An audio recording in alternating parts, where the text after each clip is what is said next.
Hello, everybody. Welcome to another exciting episode of the Two Half Squads, Hello, everybody. the one and only podcast on the net, on the web. Dedicated. How much, Mike? 100%. Ish, To the greatest game in the world. Advanced Squad Leader. I'm Dave. I'm Jeff. That's Kilroy. Yes. I could just see the top of your eyes. Put Well, your over hands over there. the top of the screen like that. Like that. Put your hands up like that. Oh, are we? Like Put your- this. Put your Oh, fingers okay. up, Mike, like Yeah, right. Kilroy. Like There. no, he goes Your like hands. this. Yeah. Okay. There Yeah, you there you go. go. There. Kilroy was here for Yeah. you Hey. listening to the podcast and not watching it on YouTube. Mike Rizzy's head is halfway behind the computer in the picture.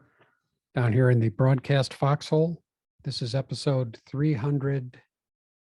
And 10, I think, 310. Wow, Wow. 310. December 12th, 2022. That's right. Oh, So- I went, You did it. sorry. I'll have to edit I have to it go out. sit in the yard. Hey, the ASL Open is coming up. Oh, no kidding. Are we attending? Yes or no? Oh, it's an E Open. Oh, it is an EASL e-open again. Starting March 2nd, 2023. You can get the registration forms and the scenario list with special rules from the scenario modules for Manila, Einor. You can always agree to play any scenario if the selections for that round don't throw you and your opponent. And then rounds 5, 6, 7 are incomplete yet. And he'll add to them, David Goldman will. And once he receives your registration, he'll send you a Dropbox link to the Vassal setups and the tournament rules.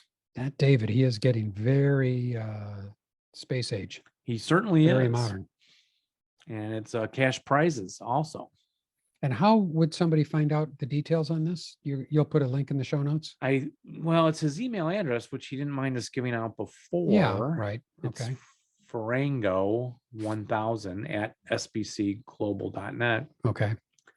And Or you I'm could head over sure to- all this information is in one of the Game Squad things. Yeah, Game Squad would So have we'll find that, information. put a link perhaps. It's always good to go over to Game Squad and see what's going on.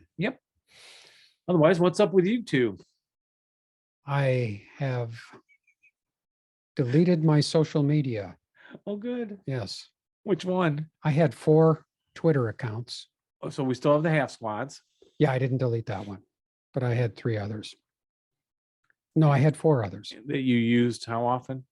I stopped using it because it was so nasty, caustic. Oh, yes. You said that before. And I've always just- been like, Yeah, I don't like Twitter. no, it's not. The half squads, we get all just cool stuff. Well, Gaming stuff. for those people that have some discipline and can stay within the confines of whatever topics they're interested in, it's fine. But if you're somebody like me who is easily distracted by stuff in the news stream, all the crazy stuff that goes on, I just don't feel like it's a good platform, and I never feel good about spending time there. That's And so I'm out. a good choice. So I deleted it. It's a good choice for you. I feel great, Yes. Indeed. Good and to and know. I look great. And I smell great. This is on. So yeah, that's it. That's it for me. I'm a new man, Excellent. a nude man. From the waist down. Yeah. And Mike, what have you been up to lately? How's your knee? Oh, well, the knee's just a byproduct. Just recovering from a bout of the COVID. It's a fun time, I can tell you. Yeah. Congratulations I'm on out your of the house for the recovery. first time right now in the foxhole. Yeah, you look good. Thank you. The makeup artist did well. Yeah. Your wife got you all made up Yes. nicely. That's right. There's color in your cheeks and everything. Good. Good. She could get a job at the funeral home. She did such a good job.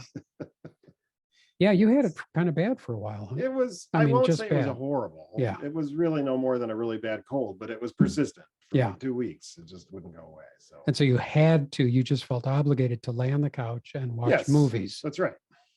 You have to take advantage of these moments. So I gotta say, it sounds good. I still don't want to get it, but no, it sounds pretty good. Did you watch anything interesting? I watched To Have or Have Not, the Bogart movie that was kind of like Casablanca. And I don't think it'll ruin it for anybody. No. If you could tell us the end, do they have it or do they not have it? I guess they had it, but Oh, they had it. What? Yes. COVID? Whatever it is they had to have, they Universal had. It. The MacGuffin? Yeah, it's a MacGuffin, maybe. Well, spoilers. They all get away. It's a little more cheery ending than Oh. Casablanca. Oh, okay. It's not like the bittersweet ending. Yeah. It's kind of like, let's get out of here. I really think Rick in Casablanca did the right thing. Yes. Send the girl off, send her off. They're trouble, I'm telling you. Didn't somebody write a sequel where they get back together again during the war? Oh, really? Novel. Something's ringing a bell. Yeah, it sounds Yeah. vaguely familiar. How about that was a stinker. Indeed. Probably. So to have or have not, so you had 2 weeks and that's all you got watched? Or Oh, no, then of course, well, my wife had it with me, so it was a shared Oh, venture. okay. So we, So, and was That was my- 50-50? You no, pick that one? was my one pick for the 2.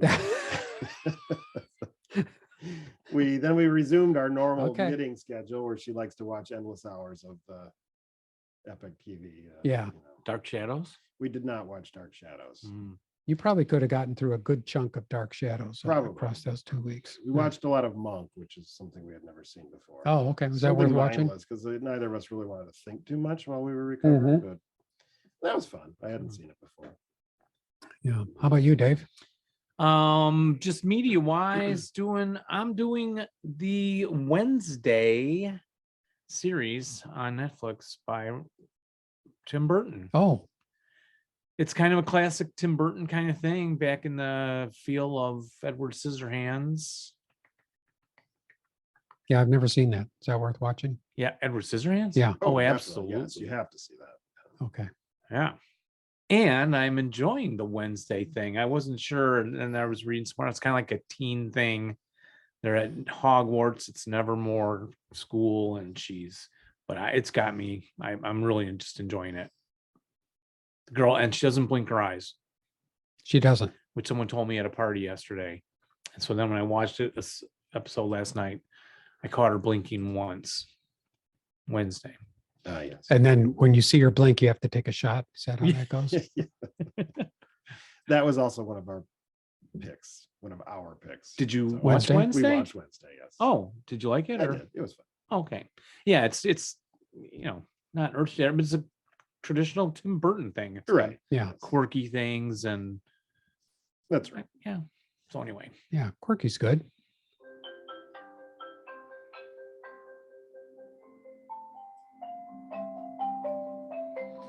well, that music means it's time for Letters. Letters. But first, we'd like to thank Portland Kemsky, Achbiter, The One True Phlegm, Kyle B., Dee Dee Presley, John Clark, Brian Meredith, iHouse 19, Dave 103, Ed Carter, Michael Hastrup-Leth, C. Scott Kippen, Nikki Bauer, Martin Ferris, King of the Ones, Wednesday, Guillermo Mignon, Rob Johnson, Russell Martin, and John Freeman, all for subscribing to us on YouTube. Let's look at that. YouTube. All you have to do is subscribe to us on YouTube and your name will be immortalized. And then deleted from our letters Yes. section. Yeah. Thank you for subscribing. Is there anyone else you'd like to thank, Jeff? I'd like to thank oh, I did it again.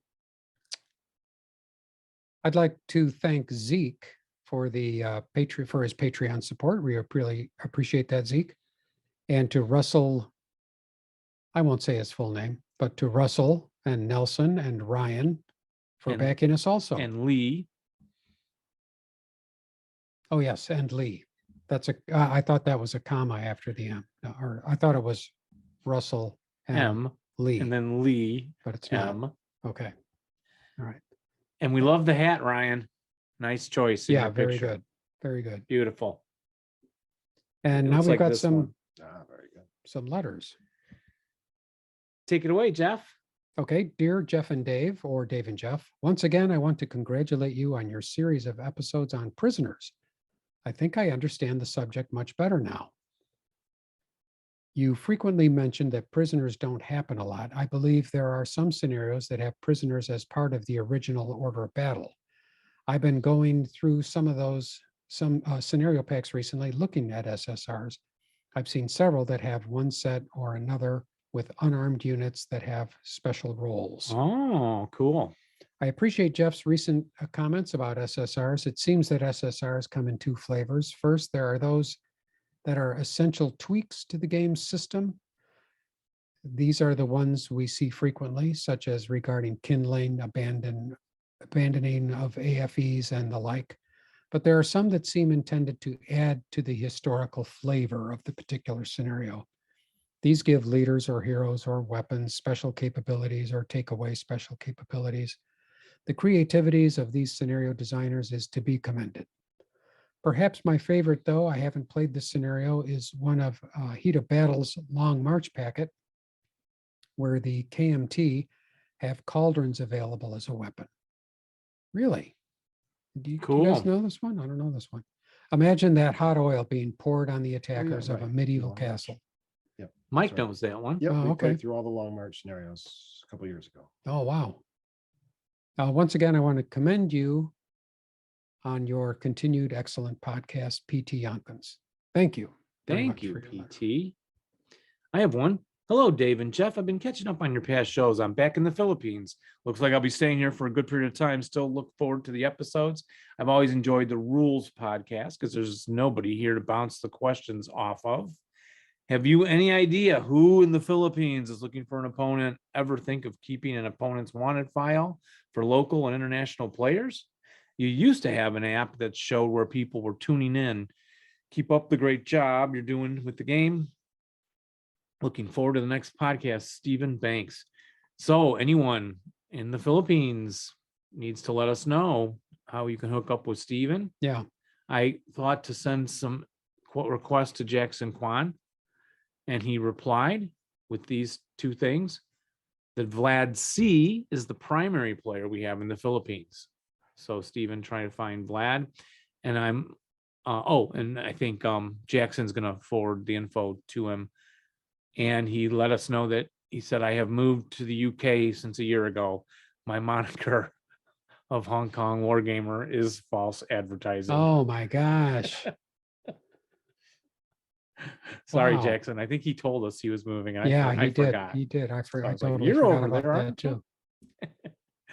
Mike, you got one? I have one. Hey, fellas, the latest show was good. The last one with the interviews with Ken and Perry was excellent. I'm looking forward to more excellence in 2023. Sincerely and happy holidays, Robert Barrett. Thank you, Robert. Well, you can look forward to lots of things, Robert, but Yeah, excellence from this podcast it happens occasionally.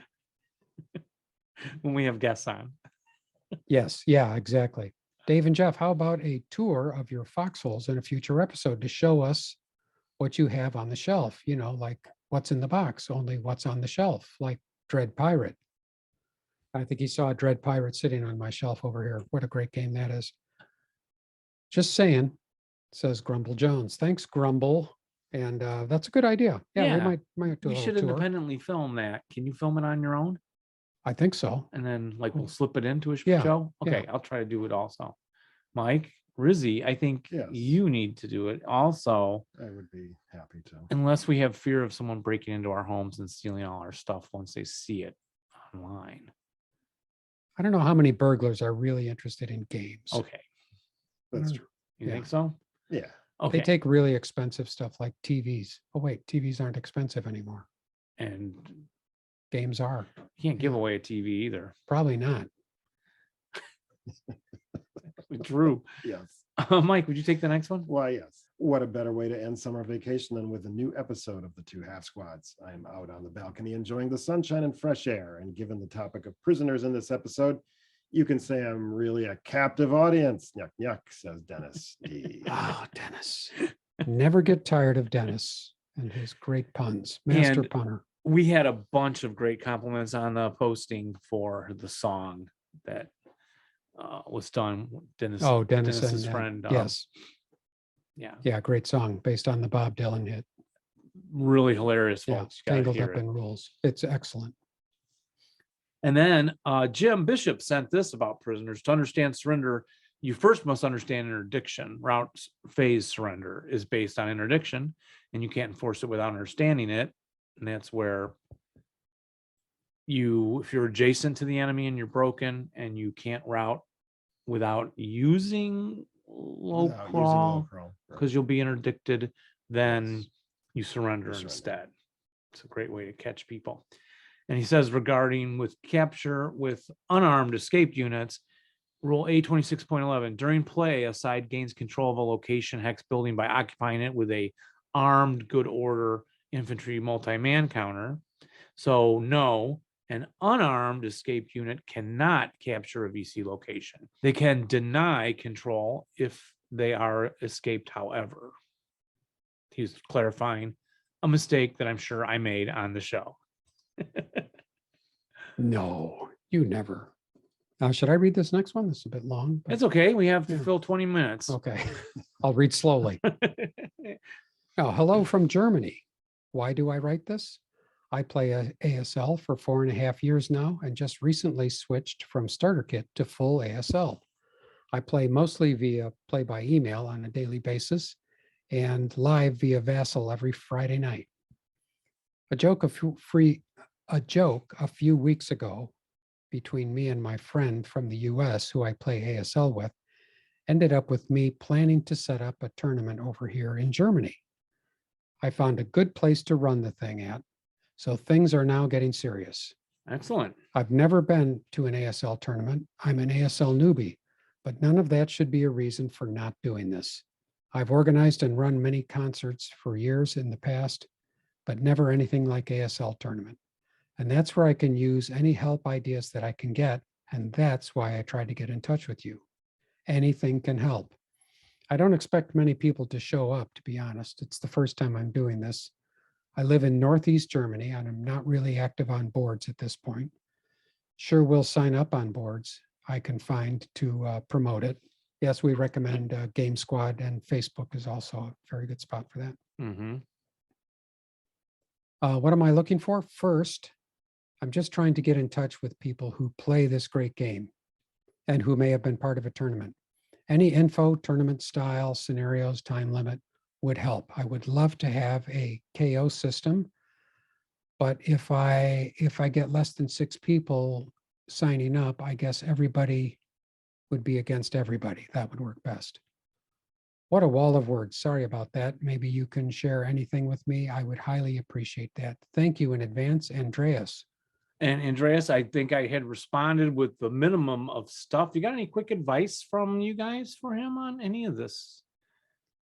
Charge a lot and then make off with the cancel the thing and make off with the money. Certainly don't have elimination rounds where people don't play. So everyone's got to Yeah. keep playing for Yeah, points. What is that called? The Swiss something style? Yeah. Is that? I don't know what they call that. I don't go to enough tournaments to know. But people That's it. can, from Germany and from anywhere in Europe, email us. We get you in touch with Andreas. Yeah. Anyone send us advice. I'll forward it all on over to Andreas. Yes. And Andreas will encourage you, like I say, to join Game Squad, and you can post there, and I'm sure you'll get tons of involvement from the group, the great group of guys over there. Yep. Certainly keep it short to start off with. Don't try and have it go Thursday night to Sunday afternoon. Yeah, do a Yeah, short one, maybe yeah. just a weekend or something. Yeah. And then Ruben James wrote, "Thank you, Jeff and Dave. This podcast has been oddly entertaining addition to this game." Oddly entertaining. Oh, there's an endorsement. And you have done a lot to help me along my learning journey. That's See? very Yeah, nice. really. That's very nice. Congrats on 300. Great work. Mike, you got Thanks, one? Ruben.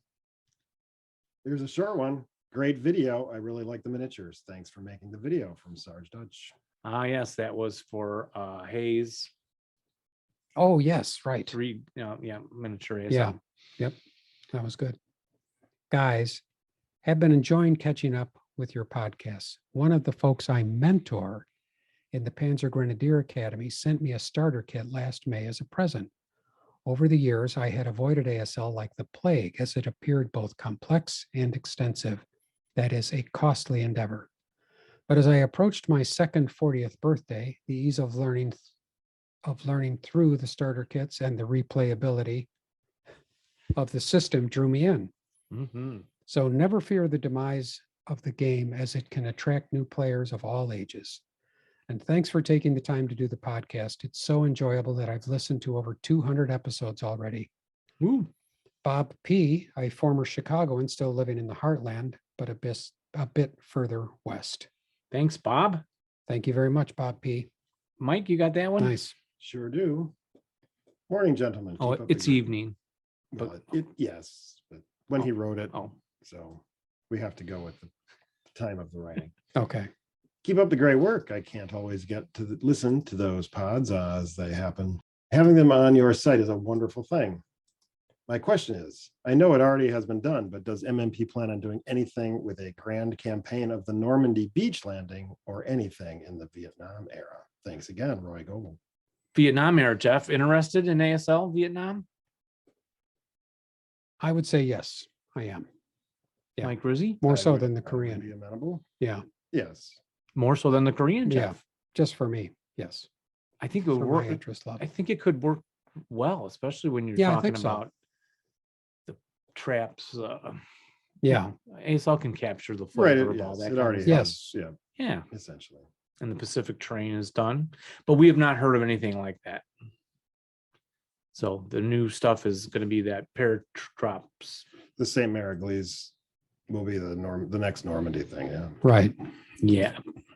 And the next one from Charles Giannone. Giannon. It says he wants to see rules for armored trains one day as they were used in World War II, especially by the Polish in 39. The armored trains, Smiley. Is it like Bodie McBoatface? Smalley? Smiley, Polish for bold. Smalley. Okay, sometimes PP-53 and officially armored train number 53 was an armored train of the Polish army. It saw significant action during the German invasion of Poland in September 39. Thank you, Charles. That's a great idea. I think That is a great idea. train rules coming from MMP, but also didn't Steve Swan say he was working on the armored train rules That does sound familiar. Yeah. with another production company? So we'll Right. be looking forward to those.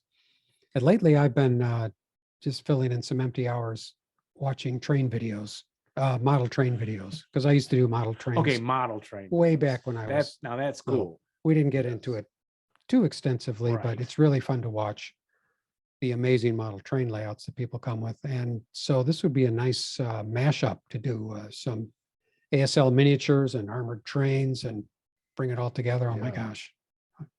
I would be like a something in something. And then Alan Hume sent us the link for the errata on his scenarios from the covered pack. Ah, Is there a contest going on right now to win covered? there is. There is.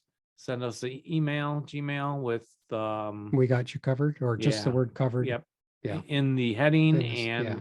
by January 1st. Yep. So you could then, win. You could win big.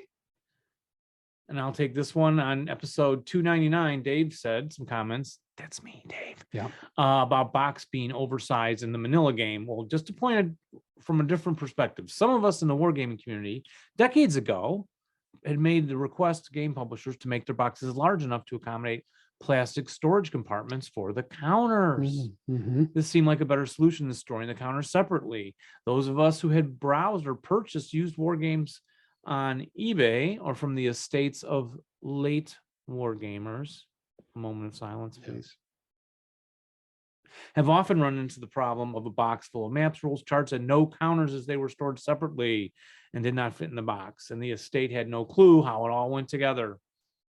Women. Yeah. They can't see through all the tears, but this is important. Those kids, they should have paid better attention. Yeah. Regarding ASL, the majority of ASL players appear to store theirs and punch counters separately. Yeah, we do. You and me too. Ultimately, we, the players, have the freedom to choose how we keep our games stored. Perhaps the viewer opinion poll might shed light on this subject. Thus, please politely ask Dave not to destroy his Manila box. That would be Jeff. Yes, I have destroyed boxes in the past. I've learned my lesson. I learned my lesson well. If for any reason someone had gone through the effort of box design and its artwork, thank you for giving your attention to this matter. Roll low and rally well, from Richard Blasco. Thank you, Richard. Yeah. I take very good care of my boxes now. Got one here. Hi, Jeff and Dave. I have finished listening to episode 299 on your coverage of the Manila ASL historical game. I happen to live quite near the area depicted in the game map. The most notable feature of the game is Intramuros, Intramuros. which was originally the walled city of Manila found in map 3 and map 1. It was established and built by the Spanish colonizers around 1570s that eventually expanded beyond the walls. Please correct me if I'm wrong, but I don't think there was ever a major Renaissance age structure this significant in any ASL historical game until now. Mike, That's probably. When the Japanese came 370 years later, they used it as a defensive position for their last stand. Unfortunately, Intramuros, as well as the surrounding churches, schools, hospitals, hotels, and houses were destroyed, and around 100,000 civilians died. The city of Manila was eventually rebuilt, while the Intramuros restoration started around the late 70s. The result of that restoration is what we see today. Check out the link below for some of the great old photos of Manila pre-war from the turn of the century during the start of the American occupation up to the 1920s and 30s, and compare it with the post-war pictures taken sometime right after the battle, around 1945 or 46. Being an ASLer and a local of Manila, I decided to take pictures of my own around Intramuros with the game box. I have posted this in Facebook and thought of sharing it with you since you are not in social media. I've taken the liberty to merge some of my pictures with the corresponding World War II images as well. I've also named the files according to the corresponding buildings and approximate hex in the game map. Hope you like it. Sincerely, Vlad. I'm trying to remember something. There's something I'm supposed to do about the Philippines. I'm supposed to remember to ask someone or tell someone something. Do I have a letter for Bilbo Baggins? Am I supposed to give it to him? That's now? it. That's it. Or That's right. Or was it another listener who's looking for someone from the Philippines? That would be Vlad, who really is from the Philippines, and he's still there. And so Vlad, you're going to get in touch with, who was the other guy? I don't recall his name offhand because I have a short-term Yeah. memory problem. Have you ever told me you have a short-term memory problem? I don't think so. And I put 2 of your photos, Vlad, on our post, and I put the link in down below to the other guy's pictures, Yeah. which are amazing. The Yeah. Flickr. Thanks You very guys much. gotta check it out. Thanks very much for sending us that, Vlad. That's Yeah. fascinating. And Mike, would you finish Why, the last yes. 2 there? Haha, love the box art review. You guys crack me up. The model for the brave NCO depicted in the painting was none other than Ken Nutt, ASL aficionado, who I believe you had on your show before. Yes. And the unit insignia is the Trento division, if I remember correctly. Roll low, says Ken Smith. Okay. Ken Smith, the artist, the The famous artist, artist. yes. He's written us again. Yeah. Nice. Very good. And And last, Ken, don't forget to put Jeff and I and Mike too in your next painting. We need to go down there and stand. We'll send pictures. Yeah. Oh, it's an idea. Okay. Next letter. let me take the last one there. Yeah. Why not? Dear Jeff and Dave, I enjoy the Two Half Squads podcast. I like the banter and humor. Returning now to lurker status, says Zeke. All right, Zeke, Thank you, Zeke. get back We into your appreciate dark you. area there, Zeke. Yeah. Thanks for all those great letters, everybody. We love hearing from you. And if you have anything you'd like us to do that we haven't been doing, let us know. Like be interesting, maybe that would. Well then, gents, thanks for doing that. And now We'll join Let's- John. Let's call John. let's do And that. yeah. Yeah, Very let's good. do that. Hey, John.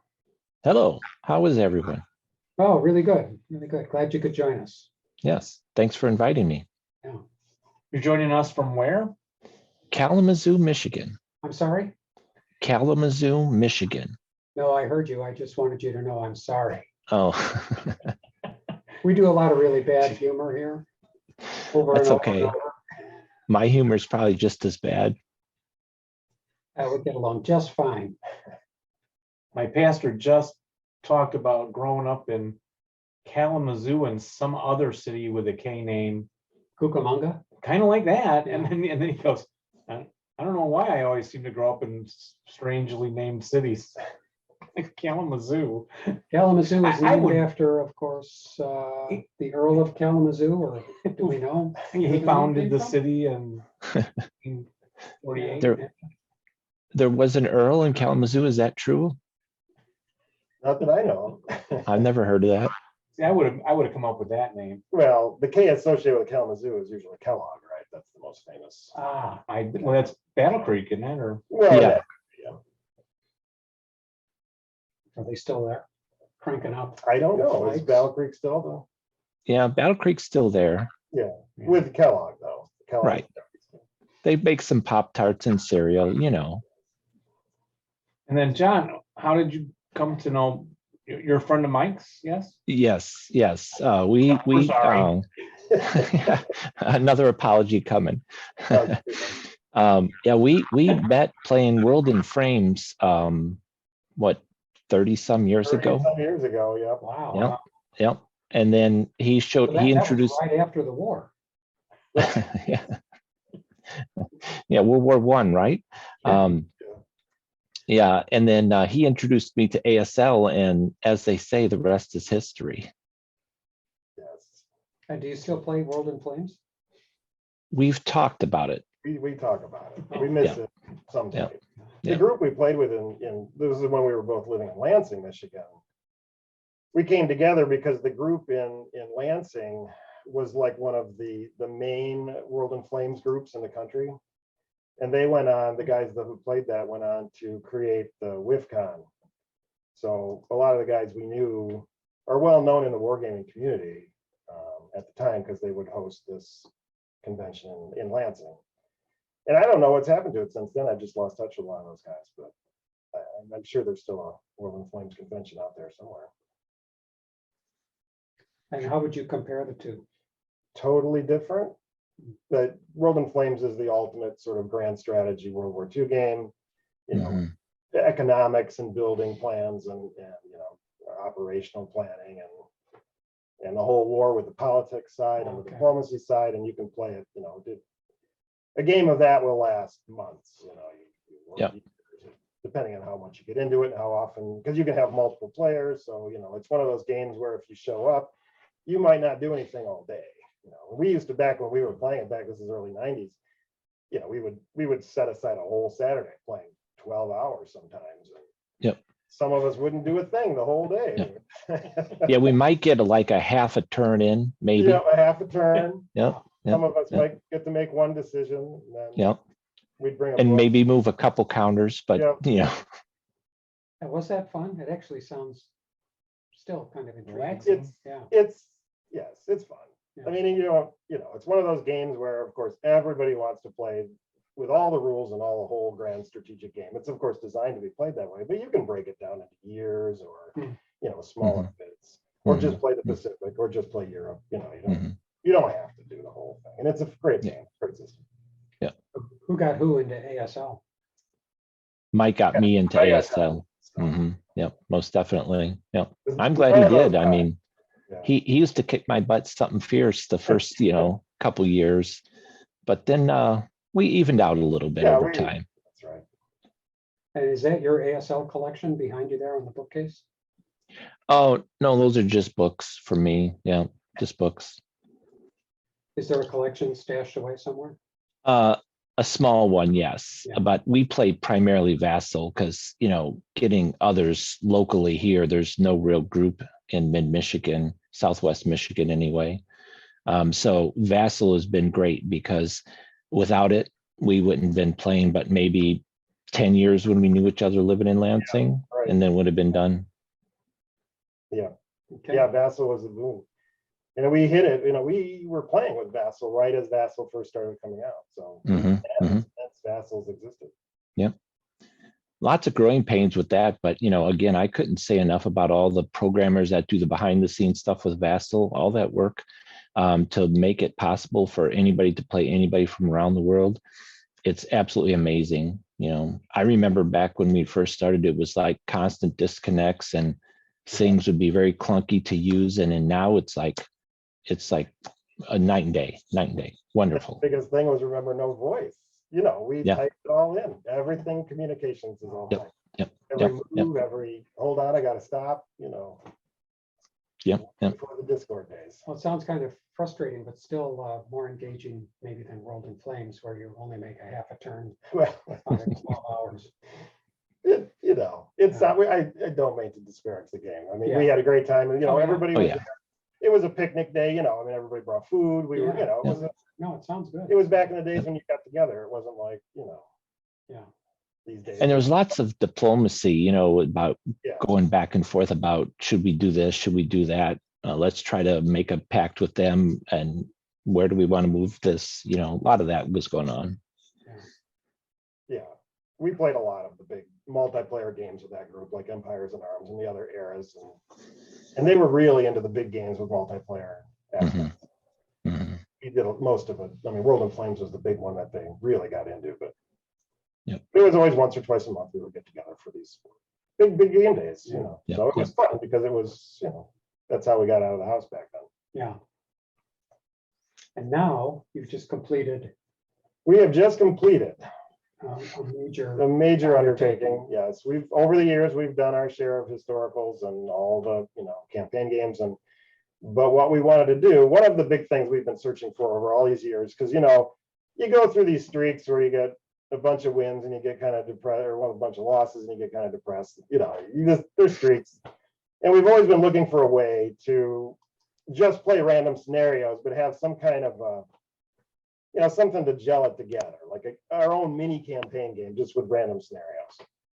And we came upon that in the Long March, that heat of battle scenario pack of the Communist Chinese. And they have a very rudimentary campaign system where it's basically just, it's like a win-loss. If you win, you earn so many points, but if you lose the scenario, you earn so many points. And that way you could keep this running tally. And then if you lost it, those numbers are modified by losses. So you want to try to be as economical as possible without taking too many losses, either winning or, you know, defending or attacking. And we converted that into using it with Crucible of Steel. So we got all 32 scenarios together. We worked it out. We worked out the numbers, how it would play out. And we started this in late 2018. And our work, you know, our schedules have always been where we play when we can, but, you know, work gets in the way, family gets in the way. And yeah, we've been plugging away at ASL for 30 years now, but COVID hit, and what became something that we foresaw as being like a 7-year project became a daily game, unheard of, unprecedented, and something I hope we never really have to go through again, perhaps, except for retirement. But we were playing ASL every day for like a year, for all of 2020. And what went from being something, a long-term project, we got through what, you know, at least 70% of those scenarios in 2020. Yep. And then 2021, we got through every other scenario except for the last one, the big one. And then all of 2022 was us just playing the final scenario, the big. Right. 104. 10, yeah. Yep. We just finished that a few weeks ago. Yep. I gotta think there aren't too many folks that have played through every scenario in that pack. Yeah. I can tell you that I really enjoyed them all. And, you know, we didn't get it quite right on our scorekeeping, if you will, for the losses and how that affected the score. But there was lots of other things we tracked, like total CVP for both sides and how many wins and losses for each one, and who, you know, was winning early or winning late and things like that. But it was very enjoyable. And, you know, when I look back at some of those scenarios, obviously you'd play some different, but it was really interesting to kind of see the progression as it went. And one guy would be up a couple scenarios and another guy would be up a couple, but it ended out, we each won 16, which was quite amazing. Wow. Yep, it came out perfectly balanced, which is a testimony too to those scenarios. I think we both agree that they were all some of the best balanced scenarios we played. Yep. Yeah. Who produces that game again? Why, that would be Bounding Fire Productions. Yep. Bounding Yep. Fire Productions, maker of fine advanced squad leader products. Yep. That's fine. Yeah. And I don't know how much play testing went into it, but it had to be a fair amount. I think Mike would attest to, I don't want to speak for him, but I know a couple scenarios I set up wrong as the Russians and I got my butt kicked. But a lot of them, if you just put a little thought into it and you just played them, I've thought they were well balanced. Most of them were. Yeah, they're very meat and potato in that sense that you really had to dive into entrenchment rules, knowing how to use wire, setting up pillboxes, how to overcome those obstacles with tanks or demolition charges or whatever the scenario gave you to over there. And each one was a puzzle. I mean, they were very similar because, of course, you're using the same equipment throughout them all. But the challenge of each puzzle was kind of unique. Even they were all really well put together. Mm-hmm. Mm-hmm.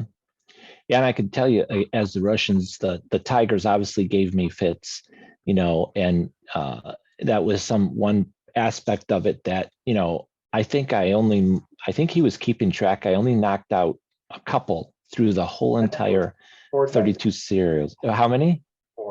Four, yeah. And but every time he had them, it changed wherever they were. If they were on one side of the map or the other side of the map, I had to change what I was going to do. I knew they were there and you knew they were coming, but you tried to come up with a plan to get them. But that was really interesting how they truly were relatively invincible, as in, real life. They didn't have anything that could knock them out quite easily that point in the war. Except at the end there. Yeah. I got a couple at the big one. Got a couple, but that was tank madness. Yes, I posted at a few places, like on Twitter, that the end scene, the sea of white flip tank counters, just from east to west. Yeah. So that was really something. Yeah. But in that one too, though, it really is relatively disheartening because obviously the Germans set up on the hill. And they're I've got a sea of tanks running across there, and he's just picking them off one after another. All these fires are starting, and then and you kind of have your own personal morale check that you have to say, can I get through this? How many tanks can I lose and still win this game? But then after a while, the tide turns a little bit, and then he managed to pull that one out. It was a Russian win. So yeah, it was. Yeah. I would definitely play that again if it wouldn't take us a whole year. Yeah. Because now we're all, as with every scenario, right? It's like, oh yeah, okay, now we know what we're doing. Let's pick up the pieces and start over. And that took place on a pretty large section of the maps. It's a standard geomorphic setup, like all Crucible of Steel. It's not a historical map. But I mean, how many maps? Oh yeah, how long was it? It was 4 half maps and 2 full maps. So altogether, it would have been the equivalent of 4 maps.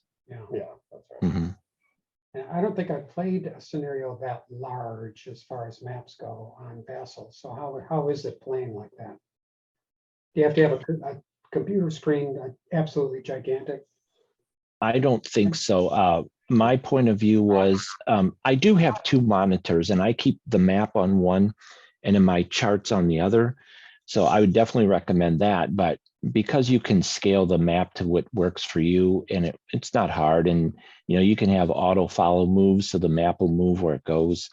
So I didn't find it cumbersome at all. I thought it was easy to play through because, you kind of start almost all on one side and you get into the middle and you're all on the one end. So it's not like you're going end to end the whole time. And of course, the biggest draw, of course, is being able to label all the acquisitions and all the labeling you can do with everything. Now, especially the changes that occurred while we were in the middle of doing all of Crucible of Steel, as COVID allowed so much improvements within Vassal. All those updates, all the little stuff we've always wanted over the years that have appeared within the last year have just been incredible. Like what? Right clicking on tanks and being able to say, like, Malfang guns, individual guns. Keeping track of CVP by saying that the crew either got out of the tank or was eliminated in the kill. It's just all these little quality of life issues that have made Vassal so improved. Oh yeah. I couldn't agree more. The labeling in itself, just that, because you do have a lot of acquisitions, especially if you're talking about specifically the 104 scenario. all those acquisitions for both sides can be a pain in the butt unless you kind of keep track of them. So using the labeling system for your tanks, it takes a little extra when you're setting it up, but you label all your tanks, your acquisitions, everything else, and then it's kind of easy to kind of follow from there. Sometimes when you got a lot of smoke on the board, you're saying, where's my acquisition? But it just takes a moment and you can find it. But the labeling I really like. I use it a lot myself. Yeah. Mhm. And how do you label the tanks? I mean, what do you label them? Well, I mean, like I a just name go with some random numbers. Like if I got like a small platoon, I might do like 712, 713, 714. That's one little platoon. And then another one might be in the 600 range. Mike uses a little different system than me, but just anything like that. Keeping all your T-34s within a certain series, things like that. Just little things, whatever works in your head. So did you have some knowledge of the Kursk action before you got started in this pack? I did. I know Mike did. I don't want to speak for him, but I've read several books on it. I don't remember the titles right now, but I found it very interesting. And it wasn't so much we wanted something mid-war as we just wanted something that was a mini campaign game that we could turn into something like that. And I think I suggested it to Mike. I didn't know because, we usually take turns. What do you want to play next? And I suggested it and he was like, yeah, sure, let's do that. So. Yeah, the reputation of the pack has always been stellar. So Mhm. And then you played with an ongoing scoring system Mhm. scenarios. And Yes, was that, that's right. explain that, was that standard? Something standard for Crucible of Steel pack, or did you do something special? No, that's what we converted from the Long March system, which has okay. that rudimentary campaign system. Yeah. It's easily adaptable to any collection of scenarios. They don't have to be Mhm. related in any way. You can just, Yeah. you could say, I'm going to play these 12 scenarios with a win-loss record, and then don't take too many casualties, either attacking or defending, which modifies the final score. Yeah. We basically converted that with some of our own little extras. Yeah, and I would tell you as just a general rudimentary way that we looked at it was if the attacker lost 25% of his forces, he'd lose a point. If he lost 50% of his forces, he'd lose another point. If he lost 75% of his forces, he'd lose another point. And on the defensive side, if the defender lost more than 50% of their forces, they would lose a point. And if they lost more than 75, they'd lose another point. So as you can just see by that generalization, it just gives a very crude idea of how you did as far as preservation of force. Sometimes towards the end of a scenario, you knew you weren't going to win the scenario. You might try to save your forces, that kind of thing. Yeah, so our results, because it was just straight up based on the victory points with the system we've described. So all you had to do, if we were looked at it strictly by the victory point scale using this campaign system, is if you had one more point than the other guy, you were the winner, right? And what that didn't, we were discussing it after we had finished the whole set. And what it didn't take into account would be historical modifiers that we could have included, right? Like for the Germans to actually be the winners, they couldn't win it by winning a 51% victory. I mean, historically, they would have had to do stellar. So we really didn't take into account any sort of historical analysis. But we used that system strictly on whoever has the most points wins. Yeah. And we had a lot of ways to analyze the victory, right? Because as we said, it actually ended up being a 16-16 split in terms of win-loss ratio. So if we look at it on that scale, it was a tie. But if we use our VP system, it actually came out in the German favor, but just by a slim margin. Okay. And we also didn't, but we might, if we ever do it again, something like that again, is we didn't break down, equipment losses versus manpower losses, which might have been something that would have made a difference in the grand scheme of things. If lots of Tigers would have been lost, I think that would have been more detrimental than some of the Panzer IIs or something. Exactly. So you can correct that next time you play this. Yeah, we'll start it all over. Yeah. Yeah, exactly. Have you got something to play next? I don't want to get off the topic. No, but it's my turn to pick. Okay. So Yep. I hadn't thought of anything because I thought we'd be doing this till 2026. So now I've got to dig through Yeah, all the new products we've got waiting for us. yeah. There's a lot of them. There are a lot. There's a lot. Yeah. So the ball's in Mike's court, and just waiting for him to hit it on over here to see what we got. Right. Now, coming. did you get many screenshots on Vassal? Yeah. Just based on all the saves alone from between, Yeah. periods, because of course we weren't completing whole turns on our typical evening of 2 or 3 hours of play. So at any point I can pull up, from turn 1 to turn Mhm, any moment. mhm. I've Same often here. tried to use the log feature where we just record the whole game. Yeah. But, any little disruption tends to stop the log file, Yeah. and so I kind of gave up on that. Yeah. Yeah, we can pull up screenshots of almost any moment. Maybe Yeah. there's a few we Yeah, include we with can this do that. episode. Yeah. Oh yeah, some of them are quite interesting, and I go back and I think about them when we were playing them, and I criticize myself quite heavily. I go, well, that one I really sucked on, and that one I had a good defense, and that one was really fun, and it was very evenly balanced, or what have you. It's kind of nice to go back and look at them. And are there any that stick out in your minds? Yeah, what were some favorites, sir? Oh boy. Well, I'll let Mike go first if he has Well, any. clearly this last one Mhm. is memorable, but in my head I break it down into basically, aside from the last one, 3 types of scenario situations in all of Crucible of Steel. As I say, each one is its own unique little puzzle, but it tended to be either Russians didn't, unprepared defense, right? The Russians don't have a lot of wire and trenches and anti-tank assets. It's just sort of an improvised defense, and the Germans have to really move on them, right? The Germans tend to have fewer turns, and they have to really get these guys. Then there are the ones where the Russians get a ton of prepared defenses, right? And Germans get a lot more stuff to overcome these defenses, but you're dealing with all of this the teeth and wire and all these prepared defenses, and you really have to figure out how you're going to break it in the timely fashion. And then there's this, the Russians get a few scenarios. I can't remember. It's less than 4 or 5.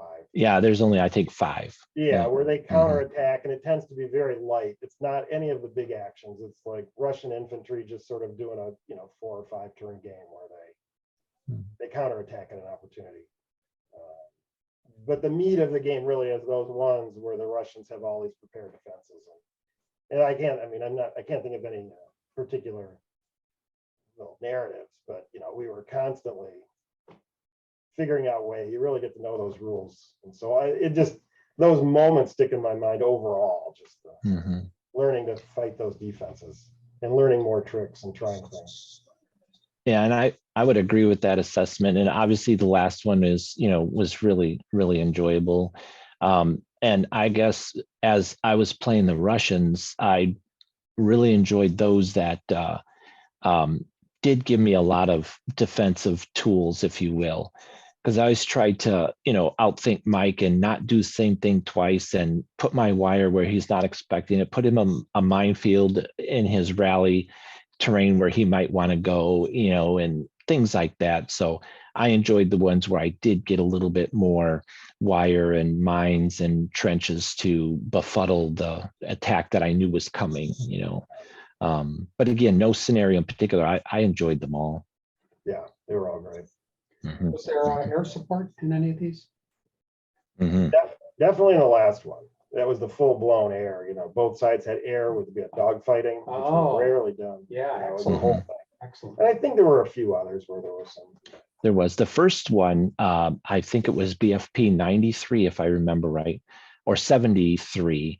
73 preliminary move. Yeah, I think he had 7 planes. He could only fly them once. I think there was a little bit of special rules when that, but he got to do preliminary bombardment, try to, chew me up a little bit before he had to take a hill, if I remember right. And there was, I think, 2 or 3 other ones. But one thing I will say is, I just think it's worth noting the very first plane I flew in the last one, he shot it down before it even attacked anything. So that was fun. And then the other thing that caught my mind is I think it was 3-turn dogfight where none of us shot each other and our planes just went away. Yeah, Like you kept missing the rolls to hit. they Yeah. just, they make a Yeah. dog, you basically shoot at the guy. Yeah, we would shoot at each other in a Yeah. dogfight. Nothing happened. I like the BFP 93 Klein Stalingrad. Mhm. Should be That's right. Klein Schmidt Well, Stalingrad, that's- but We all know. Right. I would submit that in as a suggestion, see if they help you out there. Yes. here on there, I'm sharing the screen. Can you see it? Yes, I can. Oh, yeah. Okay. Yeah, yeah. So it does show on the website the scenario attackers. They got it color coded along the right That's side. right. Churchill's at Kursk, relentless pressure, and then the last 4 were all the Russian counterattack. Yep. I would note too that that number 85 was kind of enjoyable because that was all armor. That's all it was. Oh, that's And right, yes. yep, the Russians just had the Churchills, the Lend-Lease, and then they had to, I think, get on top of a hill. I don't remember exactly, but that one was enjoyable. It was all armor. Yeah. All armor, yeah. Couldn't recommend that more. Very, very good pack. Yep, absolutely. Well, we can see if we can get the designer on the show. There you go. Contact our friends at Bounty Fire, then maybe do a follow-up. Yeah, that'd be great. So, well, excellent. Anything else you guys can add about it, or? Well, I just wanted to say, I always see me and John as the voice of the unheard ASL players, like your show tends to have designers or people who are in the tournament scene and, everybody kind of knows each other. But there's got to be a following of the game out there of just friends and fathers and sons and brothers who play the game and are, never Don't heard go from to a again. tournament. Right. Don't. Mhm. So it's always fun when we get to like kind of share stories that, don't get any following. Mhm. Yeah, But although we're out there, there's people out there. And hopefully they Mhm. can see the show. although your achievement, it's going to intimidate them all. Yes, Contact us with your achievements. yeah. I didn't play all 82 scenarios. Well, yeah. So, I saw something recently that quoted a surprisingly high number. I don't know how accurate it was because they just did a sample polling on Facebook. I think it was on Facebook on how many war gamers play, and it may have been in the ASL forum, play solo. And it was like 35% or something. Mhm. Really Mhm. high, surprisingly high.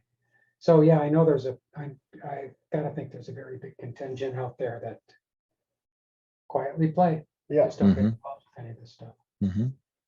And then behind me, I put up the board for that last scenario Yeah, that's from the archive. Thank you, Dave Ramsey. And what are those boxes? That's the anti-tank ditch line. Did it have to go there? It had to or go is there. that- Mhm. Mhm. Yep. So you can go through it. It has cracks. There are between it. some holes in there. All right. And then- And there's a special rule. If the Russian feels very aggressive, he can try to jump the AT ditch with a plus on his bog roll. Yeah. So there's a little bit of gambling involved. I did not try that. Yeah. I just Oh, yeah, shot I the definitely gaps. would have tried that. Yeah. I don't care as much about winning. It's just trying out all the crazy stuff. That's right. Yeah. Yeah, you got to get your sappers to build a ramp in front of it, before you try it. So Yeah, give it Yeah, a little a lift. couple of pluses on the die roll or negatives if you're rolling lower for Yeah, success. that's yep, right. yep. Well, Okay, sounds excellent, Yes. gentlemen. So thanks Yeah. so much for sharing. glad you Thanks could for join having us, us John. on. Yeah, thanks for inviting me, guys. I enjoy your 2 half squads. I don't listen to it as much as I'd like, but you guys do a lot for the hobby too. I really appreciate that too. So you Oh, guys are wow. good. Thanks Yeah, very Well, much. thanks. Yeah. Mhm. All right, hope to meet you sometime in the In flesh. person. Yeah, Right. Well, one day I'll be in Chicagoland one day, and then Mike will have to drag me over there to your house or something. Yeah. Yep, that'd be great. Absolutely, it would be Amen. great. All right, well, take care. And what we're looking forward to hearing from whatever the next Oh, yeah. series is, We'll we'll get be something going. here be soon. looking forward to. He'll pick something good. I know he will. Yeah. He's got a lot to choose from. Yeah. Okay. All right. Well, thanks, John. All right. Yeah. Thanks a Thank lot. you. You guys have a good night. You too. Bye-bye. Bye. All right. I think that wraps up the show. Mike, do you have anything to say? Is your voice still? My holding voice is up? still weak and I didn't bring my glasses. So Oh, okay. That's why you yes, were having it's been a troubling Yeah. show tonight for me. But I'm Well, just happy to be out of the house. Yeah, I'm glad you're feeling better and hope you come to full recovery quickly. Thank you. Indeed. So thanks for joining us, Mike and John and listeners out there in listener land. And we'll see you next time on the 2 half squads. But remember, in the meantime, to roll Roll low. low. Oh, Yeah, roll low. and rally well. But But not when you're playing us. Darn right. Darn right. Bye-bye, everyone. Bye, everybody.